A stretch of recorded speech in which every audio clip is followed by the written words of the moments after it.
Hey, everyone, welcome to today's test administration office hours for the month of March. Before we get started, go over our disclaimer on the use of artificial intelligence. The content presented is the intellectual property of the South Carolina Department of Education. By participating in this event, attendees agree they will not record, capture, or share its contents without permission. Attendees agree they will not use artificial intelligence to capture or summarize the contents of the event. The SCDE reserves the right to remove attendees using these services. And we asked if anyone is using AI, if you would go ahead and log out, or else you will be removed from the meeting. Here's today's agenda. We'll be going over deadline reminders. Megan will discuss WIDA access reminders and next steps. Kirsten and myself will do a little bit of follow-up from the DTC and STC webinars. And finally, Dan Publicover will address the Ed Plan update for GT assessments and OSIS OTT lesson plan feedback survey. Here are your deadline reminders. March 17th, the performance task materials are due back to the vendor. March 20th, SC Ready deadline to post testing schedules on school websites. March 27th, the SC Ready additional materials ordering window opens. March 28th is our EOCEP deadline to post testing schedules on school websites.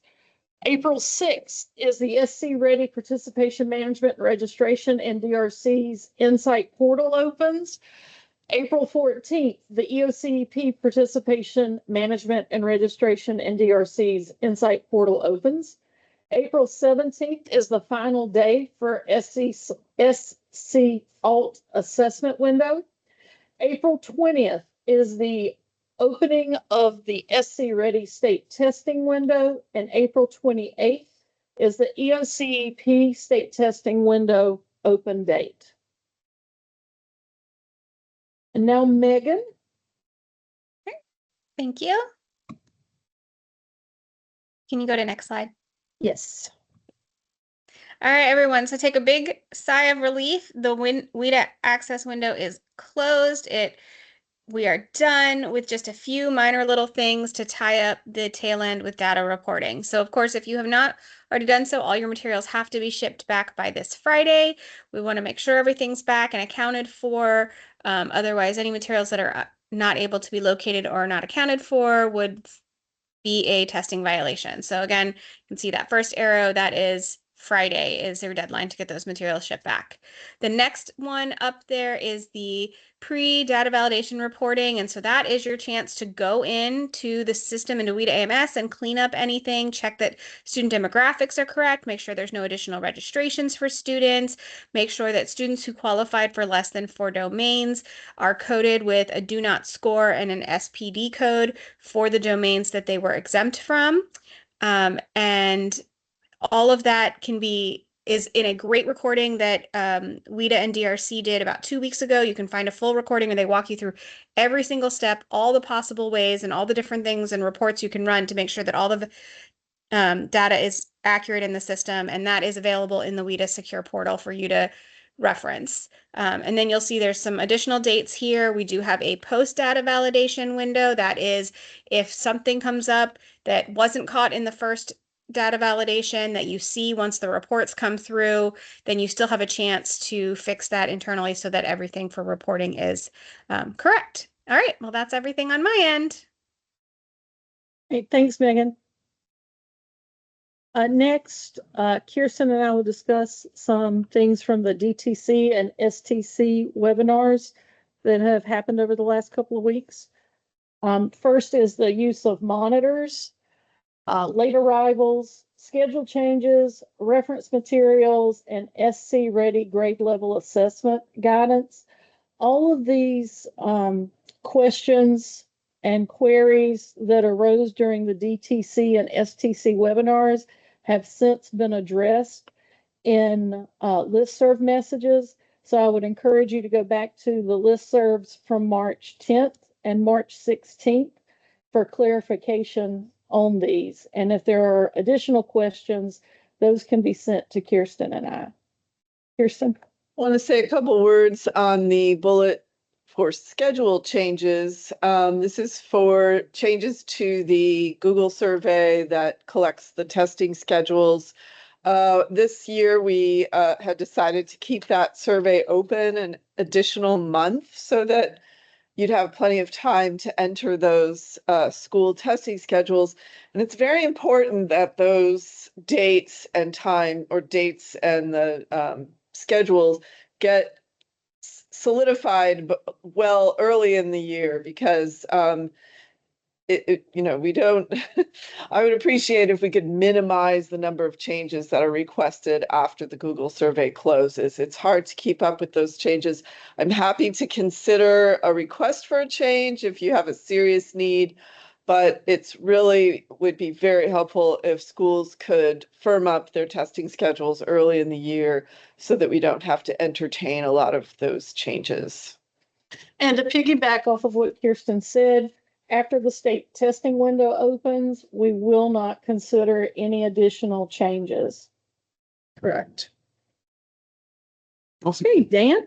So there's two updates coming to the EdPlan SC platform in relation to state assessments. So the first one is related to alternate methodology for gifted and talented. So this is students that would not be participating in your standard COG at Iowa. The IEP team has determined that they will use the alternate methodology to determine if they qualify or not for GT, use that as their screener. So previously, there was not a space to document this directly on the IEP. Teams would just discuss it and document on the prior written notice. Where this is now is it will be its own line item. It will just have participating or not participating. It won't have participating with accommodations. And then in the checkboxes where commonly you'd find the accommodations, all these assessments will be listed. So if a team does have a student that is using this alternate methodology of determining, they would select participating and then check which for dimension A and which for dimension B were being used to assess the student. So that's first thing for alternate methodology. You will still have to fill out the form stack and submit that because that actually goes to a different office. This is just so it can be documented on the IEP. And then the next slide will show alternate career readiness. So previously, this was typed into the district assessments because there's a narrative space within EdPlan. The issue with using that district assessment area is in a narrative space, if everyone doesn't type it in the exact same way, the data doesn't get pulled the same way. Also, it's not a district assessment. We should probably have it in the state assessment area. So this will now show up as its own line item, very similar to what I just described. So it'll have alternate career readiness, just have participating or not participating as the drop downs. And then under accommodations, you can check which box, click the check boxes for which assessment will serve in its place for these students. This information I'm also going to share this Thursday at the EdPlan SC office hours. I know there's some overlap between the DTCs that attend these office hours as well as these EdPlan SC office hours. So you may hear it again, but want to make sure that as many people are hearing this as possible so we can get all the way down to the users and the IEP teams that are making these decisions. The final slide goes into the Office of Special Education Services released some lesson plans around the online tools or training tools, specifically for the universal supports and then some of our accommodations such as text-to-speech. So the lesson plans, while geared towards students with disabilities, are very helpful for any students new to the testing platform. There's videos associated with it. There's lesson plans. Teachers can launch that. This is a great time of year to start launching those lesson plans and get students very familiar with the testing platform. So the QR code on the bottom will take you to the resources page for the Office of Special Education Services. And it's all the way down at the bottom of that page.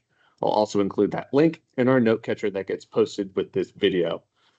The top QR code, which again will be in the note catcher, addresses a survey. So the Office of Special Education Services is trying to get more feedback on how these lessons work, how they can improve them, who's accessing them. And one of the users on there are general education teachers, which is why I felt it was appropriate to bring up here, as district testing coordinators are not impacting only general ed teachers, but special education teachers as well. You guys have a wide net. Figured you were a good audience to present this to if this is something that your district is accessing. If it's not, we highly recommend sharing this resource again, because it is very valuable and they put a lot of hard work and it's got a lot of good stuff. All I have. Well, we thank you for attending today's office hours. Our next office hours are April 21st. As Dan stated previously, the video and note catcher will be posted in 5 to 7 days. Questions that were posed in the chat or in the Q&A will be answered in that note catcher as well. Thank you. You.